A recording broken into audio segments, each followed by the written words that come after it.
Comment tu as commencé à faire de la mode? En fait, pour moi, c'était un peu une situation atypique parce que j'ai commencé comme architecte d'intérieur. Je viens d'une petite ville en Belgique qui est Bruges. J'ai étudié en fait les langues et le latin, donc c'est vraiment une étude très classique. Donc je n'avais pas du tout pensé à faire une carrière dans un secteur artistique. Mais à la fin, j'avais quand même une sorte d'envie de faire un tout petit peu de toucher à l'art. Donc pour moi, l'architecture, c'était vraiment le bon médium. Une fois, j'avais entendu parler de cette école de mode, l'école d'Anvers. D'un jour à l'autre, j'ai fait mon examen d'entrée avec un portfolio rempli en fait de dessins de chaises et de bâtiments, rien à voir avec la mode. Et par hasard, j'étais quand même accepté.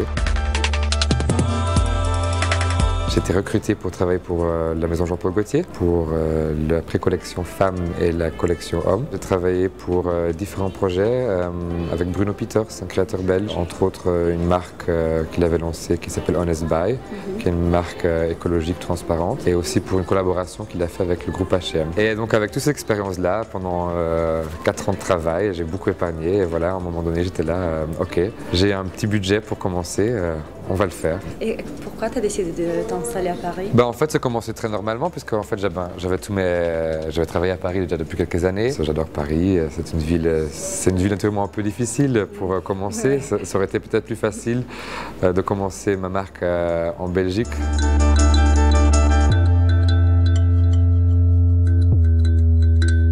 Inspire tes collections? De temps en temps, moi je suis je suis un peu obsédé par l'histoire. C'est vraiment une ville comme Paris qui a un patrimoine immense, qui n'est pas comparable à une autre ville, je crois, presque en Europe. C'est vraiment fabuleux de pouvoir vivre ici et c'est très inspirant d'une certaine manière. Combien de gens travaillent avec toi? Je suis tout seul. Je suis tout seul.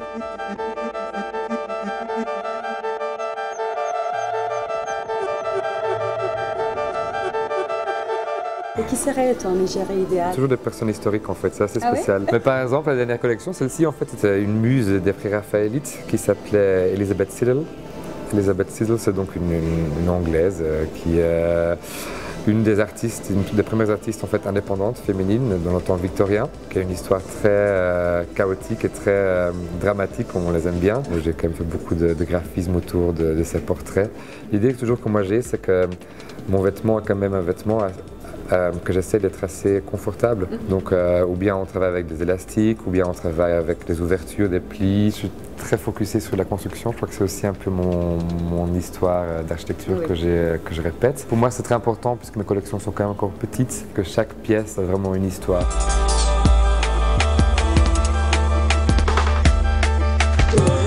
Ce que j'ai essayé de travailler cette saison-ci, c'était vraiment le jean oversized. Je voulais un peu casser l'histoire en fait de toutes ces pièces assez tailored, en cachemire, mais alors vraiment les casser avec du décontracté, les jeans.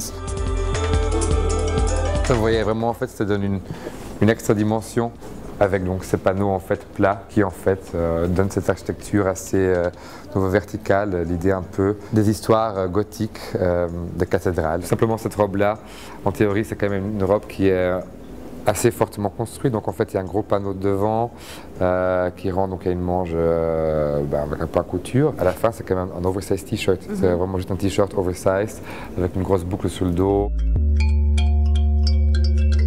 L'esprit de ma marque dans un film, Eternal Sunshine of a Spotless Mind.